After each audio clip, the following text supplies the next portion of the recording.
Módulo 11. A formação das rochas. Eras geológicas.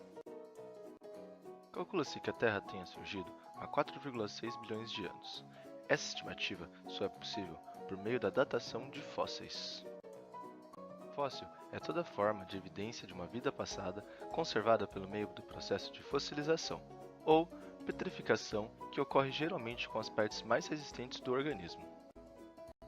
Esse processo pode conservar desde plantas, animais vertebrados e também insetos. Quanto à periodização da história da Terra, a maior subdivisão do tempo geológico é o Éon, que se divide em dois, pré-cambriano e farenozoico. O Éon farenozoico, que é o que vivemos hoje, se divide em três eras, o Paleozoico, o Mesozoico e o Cenozoico. Atualmente estuda-se a criação de uma nova época geológica dentro do Cenozoico, o Antropoceno, que seria uma época marcada pelas mudanças causadas pela tecnologia humana.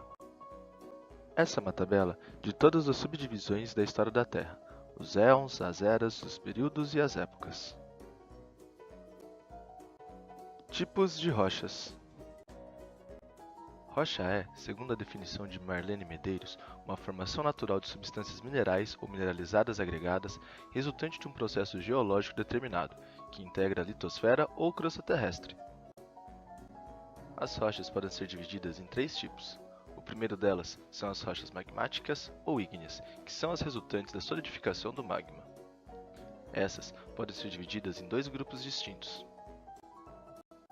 As rochas magmáticas intrusivas, que são aquelas formadas pela solidificação do magma no interior da crosta terrestre, como por exemplo o granito, em forma de pedra ou em forma de torres. E as rochas magmáticas extrusivas, que são aquelas formadas pela solidificação rápida do magma na crosta terrestre, como por exemplo o basalto e a obsidiana. O segundo tipo de rochas são as rochas sedimentares, que são formadas a partir da sedimentação de outras rochas. Podem também se formar a partir da sedimentação de matéria orgânica. Podem ser subdivididas em três grupos, de acordo com a sua origem. O primeiro delas é o das rochas clásticas ou detríticas, que tem origem na sedimentação de partículas resultantes da erosão de outras rochas, como por exemplo o arenito. O segundo grupo é o das rochas orgânicas ou biogênicas, que tem origem na sedimentação de matéria orgânica, como por exemplo o carvão mineral.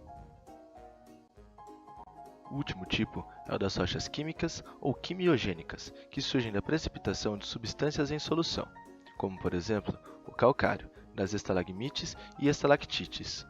Isso só é possível porque a rocha calcária, ou kárstica, é uma rocha permeável.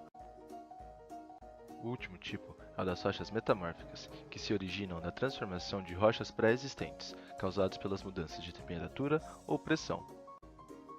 O granito, por exemplo, uma rocha magmática, se torna a gneiss. O arenito, uma rocha sedimentar, se torna o quartzito. E o calcário, uma rocha sedimentar, se torna o mármore.